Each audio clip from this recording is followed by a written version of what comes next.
Auspicia este programa el Club Japón Asia Pacífico, una comunidad de crecimiento organizacional para la generación de riqueza, el desarrollo integral y la colaboración productiva.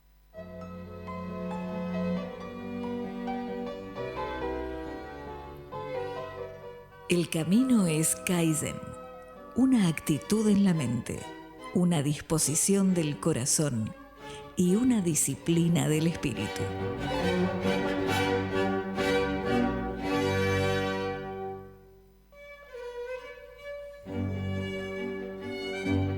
En Radio Cultura comienza Clave Japón. El primer programa dedicado al sistema de producción Toyota con la conducción de Pepe Kokubu.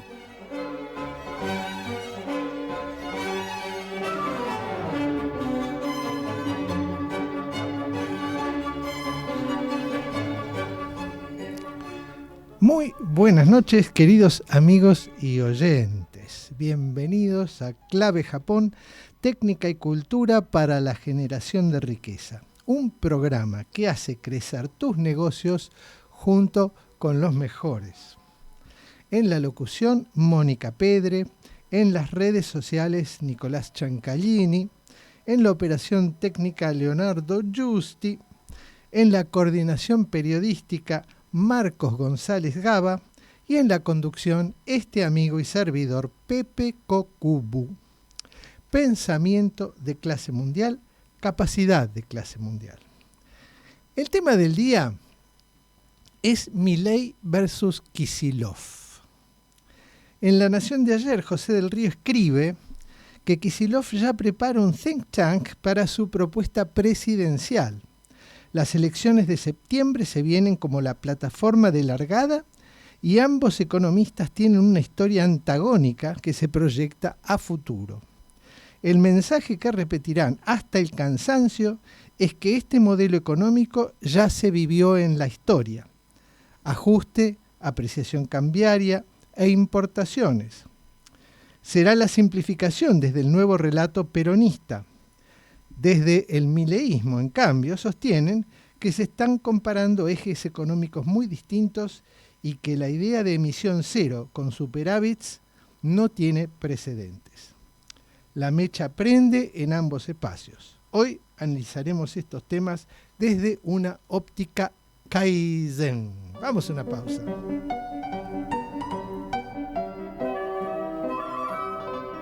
El Club Japón Asia Pacífico agranda tu pensamiento y potencia tu capacidad.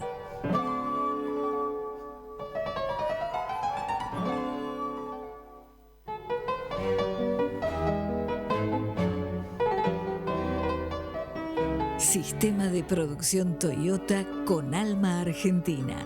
Método japonés. Ingenio criollo.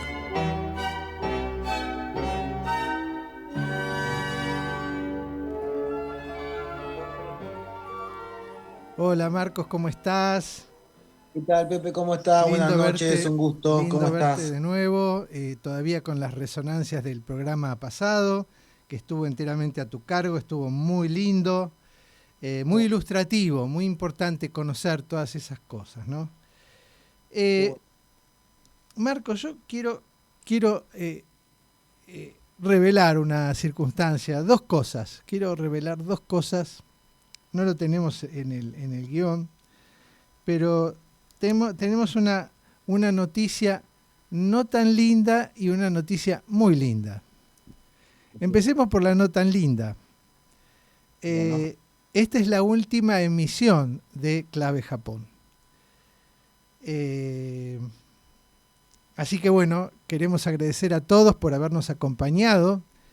Esa es la no tan linda. La linda es que hemos conformado un equipo de trabajo muy, muy sólido junto con la Fundación Diplomacia Ciudadana para profundizar en los estudios de Asia, que es tan importante conocerla para poder interactuar con esta realidad mundial que a todos nos ha caído muy, muy de sorpresa y muy rápido.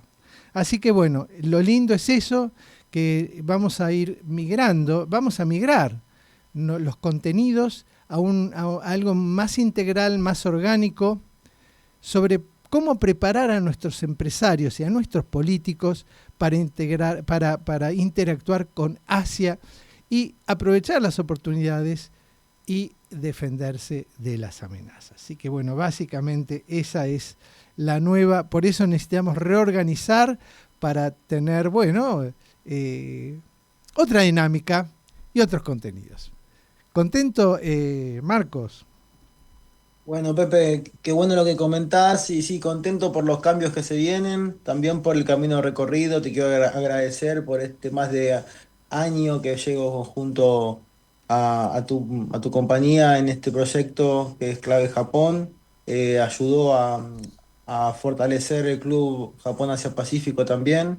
Ayudó bueno, a conocerte de mi parte, a acercarme a tu audiencia y a la radio FM Radio Cultura, lo cual me fue muy, muy valioso en todo sentido. Y creo que, bueno, ahora se abren nuevos caminos y siguen todos relacionados con Kaizen, con Asia, con todo lo que venimos hablando en este programa, así que seguimos en el mismo camino. Bueno, la verdad es que yo también estoy muy agradecido tanto a vos como a nuestra audiencia querida y a los invitados que han adornado y han enriquecido los contenidos. Realmente aprender junto con los mejores, ¿no? Yo creo que es uno de las claves del crecimiento es rodearse con los mejores y aprender de los mejores. Así que bueno, eso es casi una obsesión que tanto vos como yo tenemos. Y tenemos experiencia de haber estado rodeados y seguirnos rodeando por los mejores. Bueno, esta noticia, este tema Kicillof, Milei Kicillof, es este artículo de José del Río que salió ayer en La Nación, muy interesante. Él, ¿no? Él abre el artículo diciendo que Kicillof ya está armando su think tank presidencial. ¿Qué opinas de esto, Marcos? Bueno, tiene mucho sentido en cuanto que, digamos, los think tank funcionan como plataformas de producción de contenidos académicos y también de valor político, así que me parece que en este espacio estamos hablando al mismo tiempo de lo que se llama, bueno, una lucha de valores, una lucha de culturas, ¿no? Dos maneras de imponer dos modelos distintos en cuanto hablamos de la disyuntiva Milei-Kicillof, ¿no? Y creo que los think tanks justamente lo que hacen es producir inteligencia, producir visiones, producir ensayos, producir simulaciones sobre diferentes tipos de escenarios y bueno, analizan, como se dice siempre, desde un lado de la biblioteca, ¿no? Ya quedó claro o ya es un saber común decir que la biblioteca tiene dos partes y que son antagónicas una con la otra, ¿no? Así que creo que eso se estableció dentro de la academia también. Y bueno, vemos que Kicillof quiere jugar también en esta guerra de contenidos, guerra de significados, guerra de valores contra Milei, una pulsada importante. Muy bien. ¿Cómo definirías vos un think tank? ¿Qué sería para vos un think tank? Bueno, un think tank así definido por mí mismo desde mi lugar de periodista es una plataforma de investigación científica y de producción científica, es decir, es una plataforma que está de alguna manera constituida por profesionales que desde muchos lugares buscan producir contenidos. Uno de los lugares es el de la consultoría política y para ello se publican papers que buscan ser influyentes y que son presentados en diferentes concursos o ante diferentes entidades, universidades o con el aval de diferentes entidades o ante diferentes becas que les dan prestigio y con esos papers o con esos contenidos buscan generar influencia y eso se llama advocacy en otros países, ¿no? Eso quiere decir de alguna manera tener un rol desde la academia o desde el periodismo a partir de la construcción de contenidos de impacto en gobiernos, en tomadores de decisiones, en diferentes tipos de procesos políticos que generen cambio. Y bueno, creo que un think tank está involucrado en ese tipo de proceso.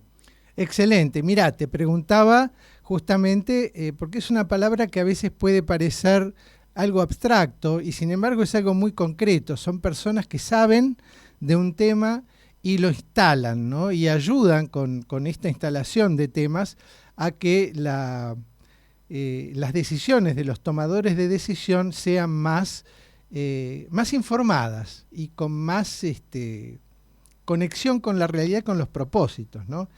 Y esto también lo digo porque justamente lo que hemos constituido y lo que define la próxima etapa que estamos desarrollando es un think tank sobre temas asiáticos, se llama Misión Asia y funciona dentro de lo que es la Fundación Diplomacia Ciudadana, que preside Fernando León.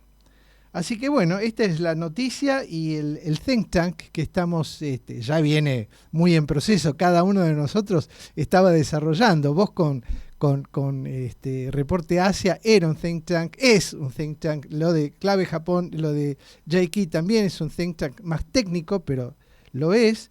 Y por supuesto que Diplomacia Ciudadana ya de hace tiempo que está estudiando cuestiones de estrategia internacional y de la posición de la Argentina y de sus tomadores de decisión dentro del mapa estratégico general, ¿no es cierto?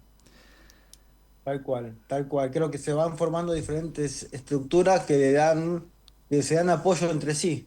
Y se van constituyendo estructuras hermanas que se van dando, digamos, el feedback que hace falta para ir sumando esfuerzo. Así que bueno, les estamos dando a nuestros oyentes una primicia. Por eso digo, ¿no? Por un lado está un poco la nostalgia, cierta melancolía de que cerramos un ciclo, pero la alegría de que tenemos un desafío enorme por delante y que estamos creciendo. Así que bueno, bien. Tengo una pregunta.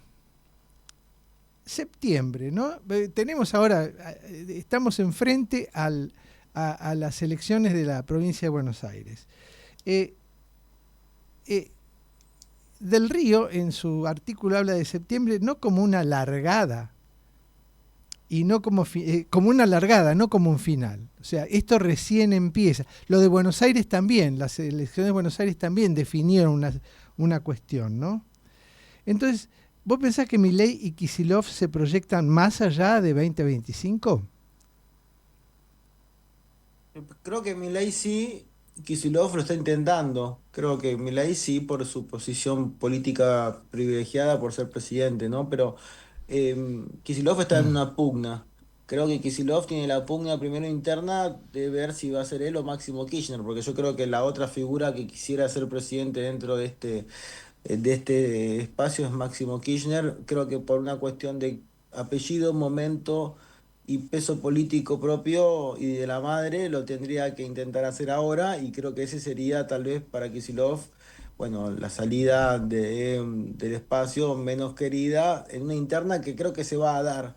Pero Del Río da por hecho que va a ser Kicillof el presidenciable, de alguna manera. Si ese es el caso, entonces hay que pensar en Kicillof y sí, entiendo que Kicillof es una persona dentro de una facción que tiene, por la edad que tiene futuro, ya luego de dos gobernaciones no puede volver a reelegirse en la provincia, así que tiene que ser presidente o nada más. Y bueno, esa proyección es lo que uno ve. Y bueno, vamos a ver qué pasa hacia adelante, pero son definitivamente en este momento la ciudad, perdón, la provincia de Buenos Aires y la nación, dos modelos antagónicos, eso sí se puede ver. Ahí va. Bueno, vamos a una pausa y seguimos con este tema fascinante.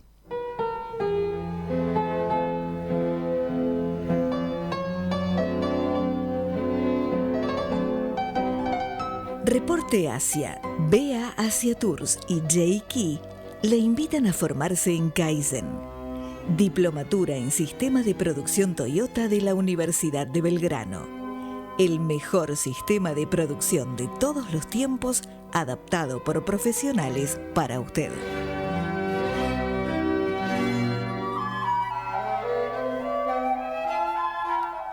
Bueno, básicamente para lo que es el análisis de hoy, más allá de lo que es el artículo y el planteo que hace José del Río, no nos importa tanto quién gana la interna, si Kicillof o Máximo Kirchner, sino más bien que acá tenemos dos grandes mundos, ¿no es cierto?, que están enfrentados, dos maneras de entender la realidad. Pero bueno, Del Río quiere ponerlos enfrente a Kicillof y a Milei porque son economistas que tienen dos trayectorias distintas y dos visiones enfrentadas. Entonces, ahí es donde hay una cuestión, ¿no es cierto?, que es la de que el mileísmo, en esta puja que se está produciendo para ganar ese espacio colosal, los peronistas dicen que esto ya lo vieron, ¿no?, que hay ajuste, tipo de cambio, destrucción industrial. Ustedes fíjense que esto ha pasado con Martínez de Oz, pasó con Menem, está pasando ahora. Por otro lado, el mileísmo dice que esto es otra cosa. Entonces, ahí es donde viene la importancia del análisis Kaizen, ¿no? Porque se está preparando, tenemos una cultura de la dicotomía en Argentina. El político vive, se nutre de la dicotomía y del enfrentamiento. Como bien lo marcó, ¿cómo se llama este filósofo que murió hace poco, relativamente poco? No me acuerdo, que era asesor de Cristina, ¿no?, que vivía en Francia. Lacau, Ernesto Lacau.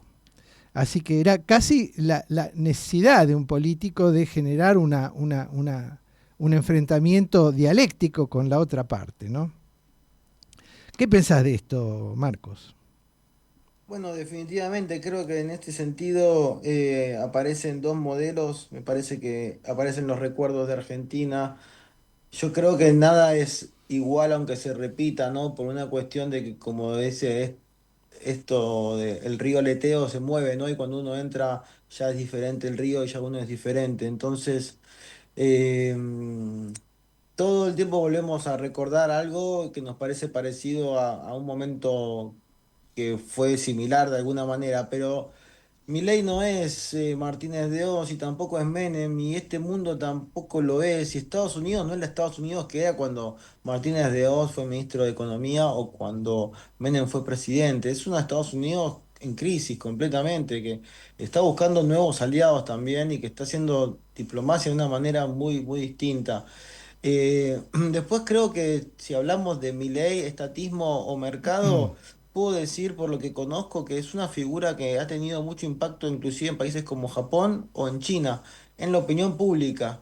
Y creo que de alguna manera el mensaje de Milei, que es el mensaje por la disminución de costos y por la disminución de burocracia, es un mensaje que atraviesa inclusive a los modelos estatistas.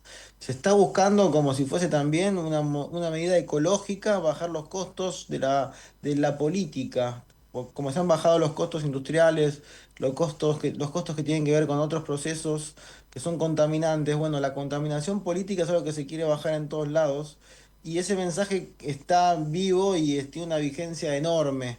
Creo que hoy por hoy el modelo de Milei tiene más vigencia que el modelo del estatismo, por lo menos en cuanto a los países de Asia y a los que yo conozco en general. Inclusive Milei en China tiene en redes sociales una llegada enorme, el mensaje de Milei, y genera cuestionamientos y mucho diálogo en redes sociales chinas, lo cual es un montón. Por eso creo que bueno, que es una dicotomía, es una dialéctica que está presente en todo el planeta. Básicamente, acá no es una cuestión de quién tiene razón con un argumento o con su contrario, ¿no?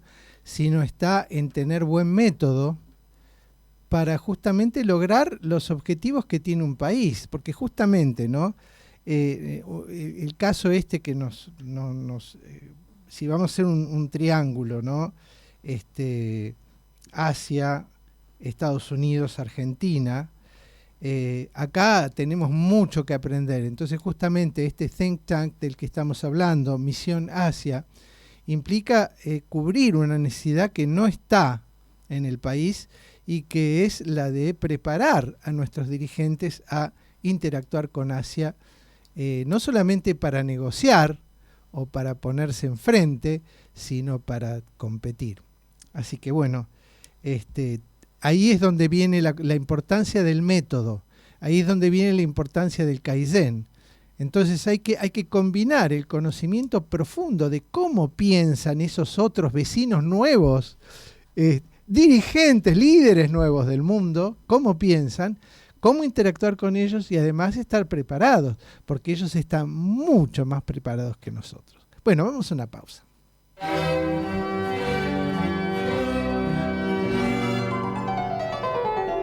Podés comunicarte con Clave Japón enviando un WhatsApp al 11 55 77 11 92.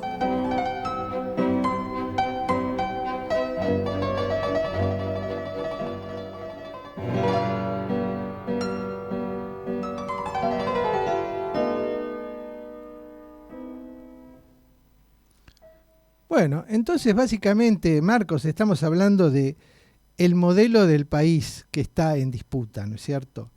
Entonces, yo creo que acá enmarcar la discusión entre liberalismo y estatismo es entrar en un problema que hay que saberlo manejar. Porque justamente esto es lo que hizo Deng Xiaoping, el factor, ¿no? El factor central del desarrollo chino. Hoy China es así como es, grande, poderosa, gracias a Deng Xiaoping. El que dijo, bueno, lo decimos siempre, la famosa frase, no importa si el gato es blanco o negro, lo importante es que case ratones, ¿no? Entonces la Argentina lo que necesita es aprender a cazar ratones. Después discutimos si el gato es blanco o negro, ¿no? Entonces es una distracción pensar entre un liberalismo puro y un estatismo puro, porque ninguna de estas dos opciones es verdadera. Miren, fíjate vos también, Marcos, lo que fue el comunismo soviético, el comunismo cubano, el intento de reposicionar el socialismo al estilo bolivariano que intentó hacer Chávez, lo que es ese fracaso metodológico, ideológico, etcétera, comparado con el inmenso éxito de China a partir de Deng Xiaoping, ¿no? Así que ese es el tema, analizar qué pasa, ¿no? Claro, creo que el modelo en sí por ahora, ni el de Milei ni el de Kicillof han satisfecho, digamos, a toda una población. Creo que los dos están en posición de estar siendo estudiados. Creo que el de Milei tiene la inflación, la baja de la inflación a favor y otras medidas que ha tomado que han sido de ordenamiento económico que parecían hacer falta en la economía argentina. Eh, en Argentina, bueno, Milei creo que las ideas del liberalismo están impactando mucho en las generaciones más jóvenes, por lo que yo puedo ver. Hay digamos, un gran cambio de paradigma con respecto también a cómo se vota. Ha habido mucho ausentismo en las últimas votaciones provinciales que se han dado en Argentina. Eso era imposible antes, la gente iba a votar sí o sí. Yo no creía ver tanta gente que no iba a votar en Argentina de motus propio. Es más parecido a lo que pasa en Estados Unidos, ¿no? Con 60% del padrón o menos yendo a votar. Así que bueno, muchos cambios también en la sociedad argentina. Sí, yo creo que hoy nadie sabe dónde está parado, ¿no? En la comunicación que hicimos del programa de hoy estaba la misma foto que figura en el artículo de José del Río en La Nación. Está a un lado Milei, del otro lado Kicillof y en el medio un cisne negro.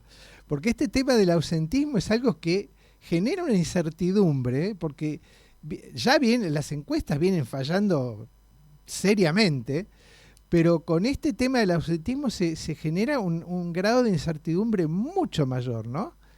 Así que bueno, estamos en un mundo nuevo. Fíjate, mira, yo estaba leyendo, yo creo que lo que está pasando es realmente abrumador, Marcos. Estaba leyendo también el problema de Google con lo que es cómo se le movió el piso con la base de negocio tan sólida que tenía, que era la de los buscadores, que además con cómo monetizaban las búsquedas, ¿no es cierto?, con las búsquedas patrocinadas, etcétera, etcétera. Hoy con la inteligencia artificial hace la búsqueda y no te registra entonces se pierde el valor. Yo ya no tengo más ganas de pagar un Google Ad para que me aparezca porque no impacta. Entonces, hasta ese negocio está cambiando desde la base, ¿no? Entonces, entre China, entre la inteligencia artificial, entre las otras nuevas tecnologías que están, ¿dónde estamos parados? Bueno, estamos parados, me parece, en esta encrucijada que vos decís. La Argentina está viendo interés enorme del empresariado pyme y también del gran empresariado en China. Creo que eso empieza a marcar también la necesidad de actualización tecnológica, compra de equipamiento para industrialización, para fábricas. Se está viendo en la Argentina, me parece, un momento de internacionalizarse, digamos, ¿no? De realmente empezar a, primero que nada, creo que a generar músculo, a generar compra de equipamiento, de tecnología, actualizar ciertas estructuras industriales en búsqueda de la disminución de costos y también conocer Asia, conocer a ese competidor y complemento, ¿no? A ese mercado que al mismo tiempo produce y entenderlo más. Entonces, en este momento creo que estamos viendo eso, ¿no? Estamos esperando que el dólar se fortalezca mientras que buscamos hacer negocios con Asia. Y bueno, es un juego que tenemos entre Estados Unidos y China, que creo que están también representados entre Kicillof y Milei, por esto de que Milei tal vez está más representado con Estados Unidos, digo. Eh, Hay una dicotomía en Argentina que es, como vos decías, un absoluto o el otro, o elijo uno o elijo otro, pero eso es imposible. Hay que buscar una fórmula de éxito y el Kaizen ahí es una propuesta, como vos decís, para, para tener un método argentino de hacer negocios más allá de los extremos, ¿no? Poder hacer negocios en el centro de estas dos ideologías que parecen tan extrañas. ¿Qué es lo que finalmente hacen los grandes países, inclusive los que hacen la guerra entre ellos? Siempre hacen negocios, porque como hablábamos, los negocios son canales para la pacificación, para el diálogo. El encuentro de dos países a través de los negocios es siempre importante, como una diplomacia de caballeros, de personas, de negocios. Y bueno, creo que también los negocios tienen un valor estratégico ahora en este contexto. Sí, bueno, justamente, de alguna manera son garantía de paz, ¿no es cierto? Así es, así es. Me acuerdo un chiste de Quino hace muchísimos años. Había dos viejitos, ¿no?, que iban por un campo santo lleno de cruces en Francia, ¿no? Y creo que uno era alemán y el otro era francés, ¿no? Y paseaban juntos mirando las cruces del cementerio y decían, mirá el mercado, mirá los consumidores que nos hemos perdido. Así que bueno, realmente el comercio y la vinculación comercial son garantía de paz. Bueno, vamos a una pausa.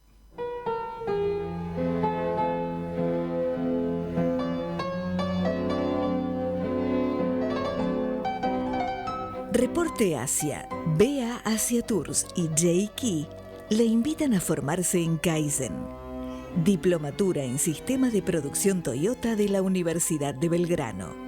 El mejor sistema de producción de todos los tiempos, adaptado por profesionales para usted.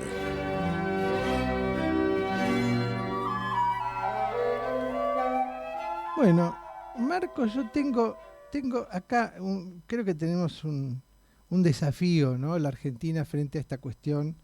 A nosotros como ciudadanos argentinos no nos importa quién gane una elección u otra, porque vendrán otras y tenemos que pensar más allá de de nuestro scope, ¿no? Nuestro alcance de vida, sino tenemos que pensar en nuestros hijos, en nuestros nietos y en el país en general. Así que bueno, tenemos que aprender a tener esta perspectiva que los orientales la tienen mucho más desarrolladas. Y entonces, bueno, hoy está uno, mañana está otro y veremos qué pasa, ¿no? Dentro de todo esto, ¿no? A mí me gustaría que me ayudes a pensar un poco eh, un cambio de modelo, porque cuando estaba el peronismo, cuando empezó el peronismo, una de las consignas eran Braden o Perón, ¿no? Hablando de ¿cómo se llama? De dicotomía, justamente, que era Braden el embajador de Estados Unidos y Perón, por supuesto, era el candidato a subir al poder en la Argentina. Hoy, si hablamos de nuestra balanza comercial, el déficit en volumen comercial, al parecer, el volumen total es parecido del comercio que tenemos con China y el comercio que tenemos con Estados Unidos. Sin embargo, el déficit comercial es muchísimo más fuerte con China, pero muchísimo más fuerte con China. Entonces, ese viejo enemigo que era el colonizador, primarizador, que era Estados Unidos y anteriormente Inglaterra, ¿no es cierto? Hoy cambió de lugar. Hoy está claramente en China y no es por China. O sea, China hace su laburo, hace las cosas como le resultan mejor, es el haltón pirulero, ¿no? Cada cual atiende su juego. ¿Cómo ves este tema de la primarización, por un lado, la oportunidad de vender productos primarios, que es una fuente de ingresos muy importante, y por otro lado, cómo hacer una escala de desarrollo en el país? Sí, ahí está el cuello de botella, me parece, de la política en Argentina. Y creo que una respuesta que yo puedo dar es todo sí, todo al mismo tiempo, todo puede ser, digamos, ¿no? Porque creo que la Argentina tiene espacio para diferentes ejes económicos y sectores económicos que se complementen. Entonces, entiendo que es un tipo de país que puede tener una cierta zona de su economía primarizada por una cuestión del mercado y que se lo pide, y otro sector de la economía ultra tecnologizado y en vanguardia, mientras que se hacen todo tipo de esfuerzos para generar economía. Yo creo que esa es una parte que no entiendo a veces de la Argentina, ¿no? Que es como que está esperando a Godot, está esperando siempre que llegue ese momento único para lograr su sueño, su cometido, y eso no llega, entonces está esperando todo el tiempo a Godot y no está llegando. Cuando vos ves que otros países, en cambio, no piensan así, van directamente al objetivo, como vos decías, gato blanco, gato negro, y no están esperando que llegue el gato blanco o que llegue el gato negro.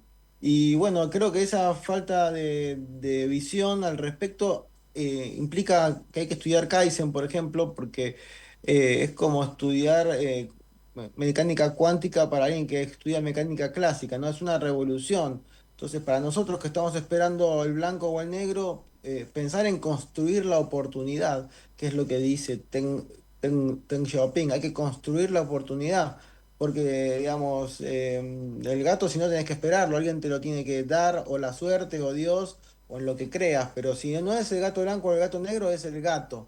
Y eso es una construcción de China que, bueno, es lo que estamos viendo ahora, ¿no? Que es lo que China construyó, de lo que fue capaz.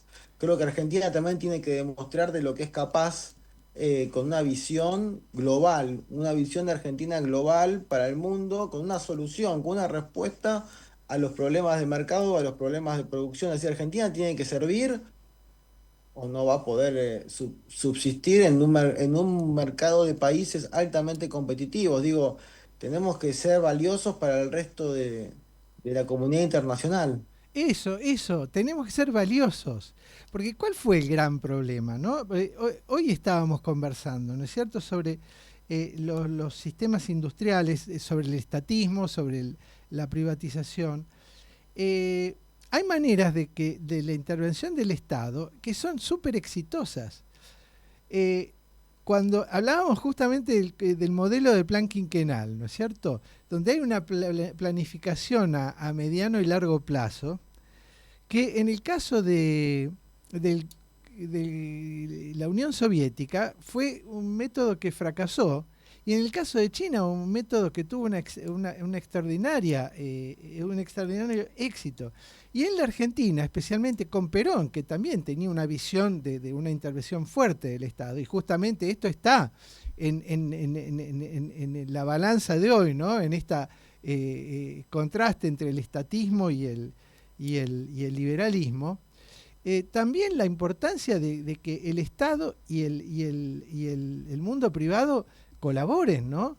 Entonces, el Estado al servicio de ese mundo privado, al servicio de ese crecimiento, y eso está, pero tan bien marcado en el libro Kaizen de Daniel Herrero, que siempre insistimos, porque esto no es una magia o una entelequia, es una cosa totalmente real, ¿no? Que si uno tiene la inteligencia de aplicarla, bueno, ¿qué significa entonces, Marcos, aprender de Asia más allá del eslogan? ¿Qué es aprender de Asia?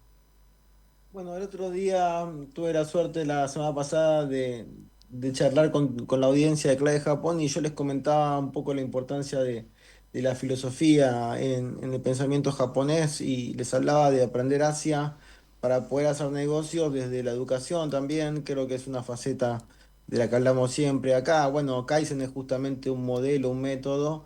Y los métodos que uno aprende en Asia van desde la filosofía, porque es lo que finalmente se termina aplicando en una fábrica. En ese sentido, Asia es muy directo y uno puede ver cómo la aplicación de un método tiene gestión en lo concreto, en la vida real, digamos, ¿no? Y eso creo que es muy valioso.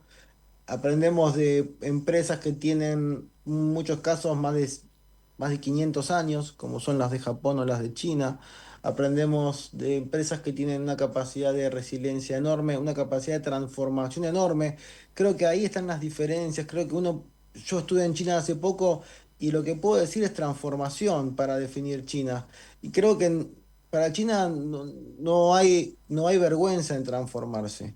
Y no hay vergüenza en pasar una recesión. Creo que China no tiene, digamos, el problema de estar en crisis. Creo que, bueno, hay una propaganda anti-China, pero China ha pasado por otras en ese sentido. Creo que tal vez China tiene un problema también de planificación hacia adelante en cuanto a cómo va a sostener una población tan grande con tantas complejidades, ¿no? Pero por otra parte, uno va a China a aprender sobre transformación, sobre un proyecto basado también en la meritocracia, basado en la calidad, hoy basado en la calidad del producto, basado en, que es Kaizen, calidad de producto, está basado en la satisfacción al cliente, que es Kaizen, está basado en la entrega en tiempo y forma, está basado también en creo, una cada vez mejor forma de pago. Cada vez piden el adelanto cada vez más rápido, así que intentan cerrar el negocio, buscan financiar. Estamos hablando, bueno, de unos competidores importantes también con nuestro territorio, con nuestro continente. Tenemos que entender cómo funciona su industria, en qué sectores podemos ser nosotros competitivos y ellos menos. Sí, creo que bueno, ir a Asia es como estudiar el yin yang, estudiar el otro lado para poder hacer una gestión más positiva de este lado. Bueno, en el newsletter que enviamos hoy está el programa anterior, que donde está bien desarrollado este tema. Bueno, vamos a una pausa.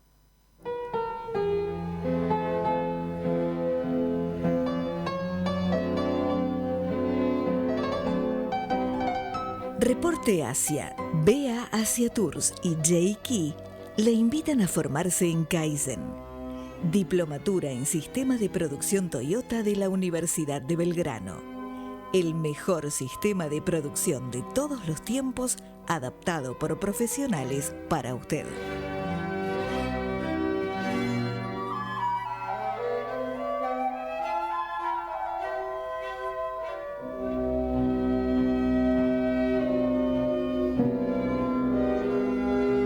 Mejorar un negocio es acortar el tiempo entre el pedido y el cobro.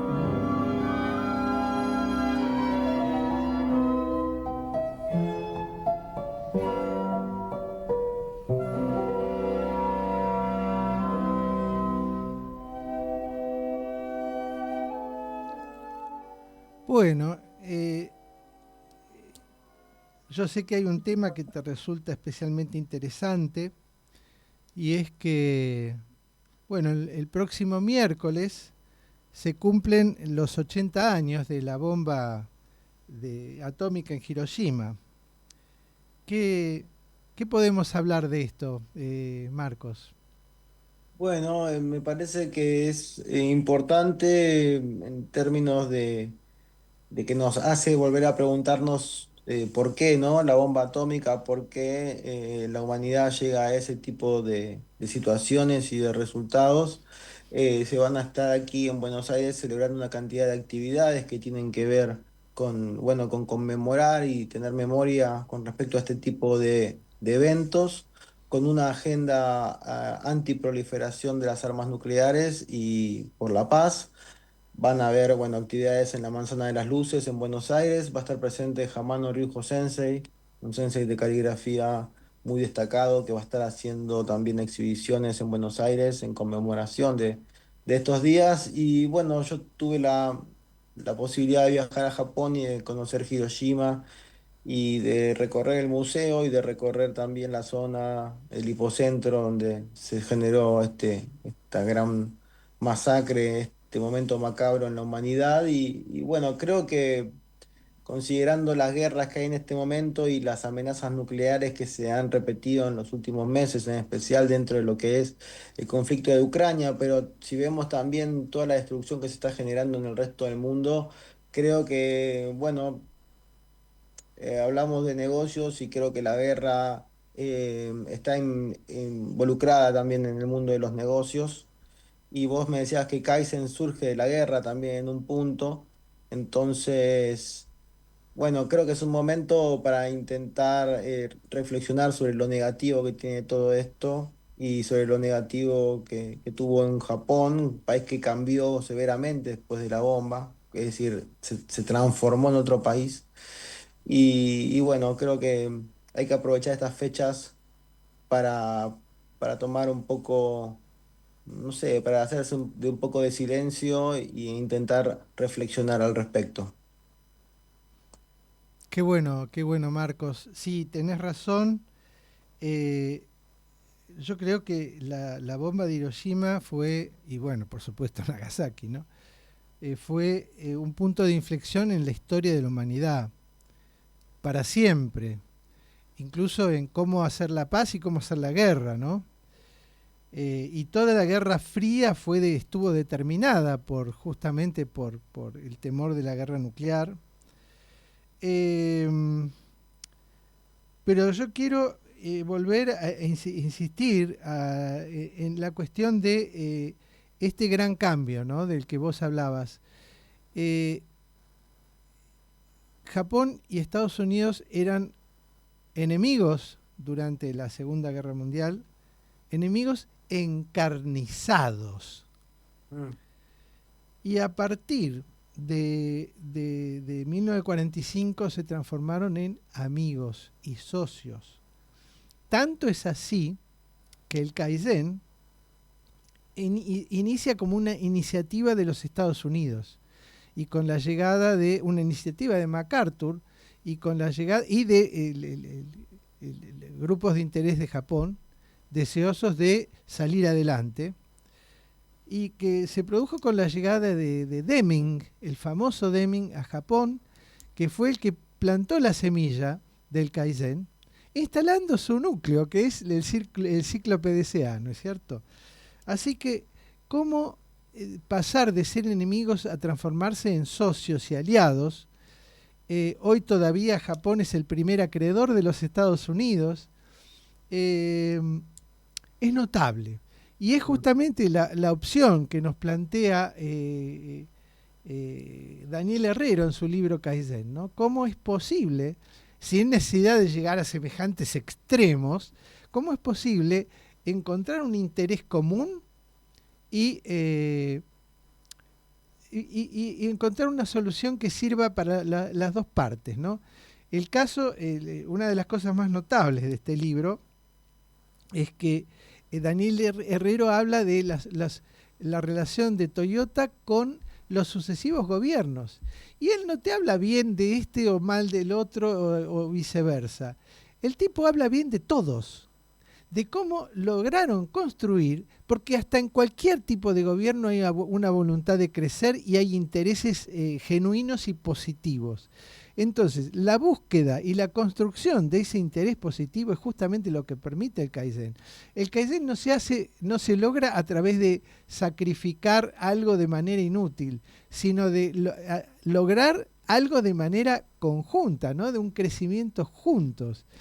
El eslogan que usa, que no es un eslogan, que es una verdad, que dice Herrero es ceder para crecer. Entonces una partecita la cedes, pero el crecimiento después se multiplica, ¿no? Así que bueno, eso es más o menos el llamado que queremos hacer, pero seguimos en el próximo bloque.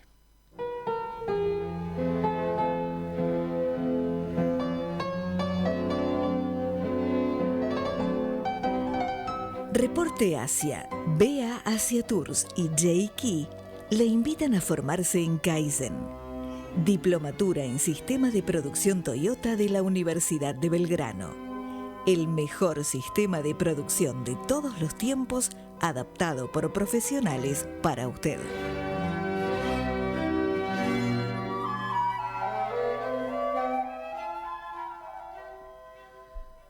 Bueno, el tema es profundo, es un desafío, o sea, creo que tenemos que mirar mucho más allá de Milei, Kicillof o de incluso Máximo Kirchner o quien sea, mucho más allá de eso, mucho más allá del tercer distrito electoral, mucho más allá de un montón de cosas, porque creo que lo que está en juego es mucho más grande, ¿no? Entonces, quiero recordar un poco el tema del informe Okita, ¿no? Porque justamente este espíritu de mirar, este espíritu asiático de mirar, fue planteado en un estudio profundo del desarrollo económico de nuestro país, con un montón de recomendaciones que hoy son muy válidas para justamente enfrentar este desafío colosal que se nos vino encima, ¿no? Entonces, instalar el Kaizen no como una filosofía así, sino como una disciplina nacional, como un método de trabajo y como un arma para conquistar nuestros objetivos, ¿no? ¿Qué pensás de eso? Bueno, pensaba que, bueno, que ya tenemos el caso de Toyota, un caso de éxito que podemos ver todos los días cómo ha logrado contra viento y marea en Argentina sostener un proyecto que empezó en los noventas. Y ahí está, bueno, ahí hay un proyecto de Kaizen muy importante que creo que es como una pirámide de Egipto, es muy visible. Creo que está para estudiarse, se puede ver desde todo, en todo sentido. Y es un elemento de prueba de cómo en Argentina el Kaizen es adaptable al pensamiento argentino y enriquecido por el pensamiento argentino y viceversa. Y bueno, me parece entonces que puede parecer un poco a veces difícil. Es como estudiar idioma japonés o idioma chino, idioma coreano, ¿no? Estudiar Kaizen para mucha gente es como, bueno, pero tengo que pensar como un japonés. Bueno, no estamos tan lejos, digamos, porque primero que es un pensamiento muy natural y muy lógico, y creo que en ese sentido no hay diferencia alguna con cualquier otro pensamiento en general, pero después el argentino tiene esta cuestión también del mejoramiento, ¿no? Tiene su ingeniería propia y creo que buscar las coincidencias entre la ingeniería argentina y la ingeniería de Japón en términos de mejoramiento de procesos es un camino de enriquecimiento mutuo y es, es accesible, solamente depende de cómo uno enfoque ese estudio, ¿no? Pero es muy accesible. Sí, claro que sí. De hecho, en realidad, hay algo que tenemos que tener muy claro. Los chinos y los japoneses y los tailandeses y los camboyanos no son marcianos, son personas. Personas que están hechas igual que nosotros, están hechas de la misma sustancia que nosotros, tienen las mismas necesidades, los mismos deseos, los mismos ideales, eh, amor a la familia, a los hijos, deseo de comer rico, de hacer el amor, en fin, los deseos que todos los seres humanos tenemos. No hay ninguna necesidad de vivir en sociedad, porque no hay persona, por más individualista que sea, que no necesite a la sociedad, porque hasta el anacoreta, ¿no? El tipo que vive aislado, de alguna manera está recibiendo su vida a través de sus necesidades vitales, a través de alguna conexión, aunque sea un poquito más lejana con otra persona, ¿no? Así que el tema consiste en cómo aprovechar estas condiciones naturales del ser humano, que son los deseos, su satisfacción y el pensamiento para cómo realizarlos de una manera que sea más eficiente. Entonces acá yo siempre insisto con una idea que hoy más que nunca es importante tener muy clara, que hay cosas que cambian y cosas que no cambian. Vos hablaste del río Leteo, ¿no es cierto? Ok. El río de Heráclito, ¿no es cierto? Ese que todo fluye, ¿no? Que es gran verdad, es una parte de la verdad. La otra parte es que el cauce y las piedras son siempre las mismas. Entonces hay que tener muy distinguido la diferencia entre lo que es la corriente, esa que te lleva puesto, y los elementos que están siempre allí como punto de referencia. Entonces, el elemento que va a ser siempre, siempre punto de referencia es la satisfacción del cliente. No hay negocio en el mundo con la tecnología, con lo que sea que haya, que no sea el producto de la satisfacción del cliente a través de un valor. Entonces, si Toyota, por ejemplo, ¿no? Dice siempre, nosotros no hacemos autos, nosotros brindamos soluciones de movilidad. Entonces también, como decimos siempre, ¿no? Si mañana no se usan más autos porque hay mecanismos de teletransportación, bueno, Toyota va a ocuparse de aparatos de teletransportación. O sea, no importa el auto. Ahí es donde se produce el gran cambio entre lo que es el famoso, la cultura de product out, yo hago productos, y la cultura del marketing, el cual yo estoy respondiendo, dejo que el mercado me traccione con lo que necesita, ¿no? ¿Qué pensás? Bueno, pienso que es tal cual. Creo que hacia adelante la Argentina, por lo que estoy viendo en el empresariado, se está preparando para mejorar su conocimiento de los mercados internacionales, no solamente con la compra de materiales que los van a mejorar, que les van a mejorar, digamos, su capacidad de producir, tal vez pensando en otros mercados, pero como vos decís, tal vez Argentina, yo siempre pienso esto, ¿no? ¿Qué productos argentinos están presentes en la casa de las personas en el mundo, ¿no? ¿Qué cosa? Y pienso que muy poco, ¿no? Entonces, es muy poco lo que realmente tenemos que reemplazar, digamos, es mucho lo que hay que reemplazar de otros países y es muy poco lo que realmente tenemos como huella que se utiliza en lo diario. Te diría que el mate puede ser un producto que se utiliza mucho en todo el mundo y así otros tantos argentinos que tienen presencia, pero si hablamos de productos con alcance a clientes en productos de consumo masivo, no son tantos. Entonces, no estamos acostumbrados con productos de bandera argentina a tener un nivel de calidad de satisfacción reconocido globalmente y que sea muy alto. Y me parece que no estamos acostumbrados a satisfacer clientes finales. Sí, a traders con soja, con carne que sale a granel, con litio, con tabaco, que sale, digamos, de una manera despersonalizada. Entra en un granel, digamos, se vende como es granel, entra en un gran espacio, en un container y después se va confundiendo con la de otros países. Y creo que pierde su especificidad. Y eso nos acerca mucho más tal vez a productos y a mercados que no son personas, ¿no? Que son corporaciones que piden, pero que el feedback es, te lo compro o no te lo compro si tiene cierto nivel de humedad y es suficiente para la soja, ¿no? Pero nos falta el feedback final del consumidor. Y creo que cuanto más entendamos el juego de los consumidores, los productos argentinos mejor van a ser y van a estar más preparados para competir. Bueno, gran verdad. Ese, bueno, es justamente la misión de Misión Asia. Ayudar a nuestros empresarios, a nuestros líderes, a nuestros políticos, a que puedan aprovechar mejor las oportunidades de Asia y defenderse de las amenazas que cualquier relación presenta, ¿no es cierto? Así es. Hasta las relaciones más placenteras o agradables pueden tener algún grado de amenaza, que el amor, por ejemplo, hasta tienen cosas de las que hay que cuidarse para que no ocurran, ¿no es cierto? Así que bueno, en ese sentido, aquí estamos con ustedes, estamos a disposición de todos nuestros queridos oyentes, con todo el conocimiento que estamos en condiciones de darle, y pronto volviendo con una nueva propuesta. Clave Japón, pensamiento de clase mundial, capacidad de clase mundial. Domo, arigatou gozaimashita.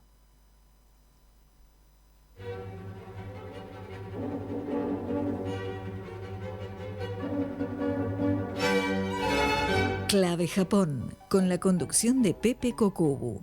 Nos reencontramos el próximo lunes de 20 a 21 por Radio Cultura.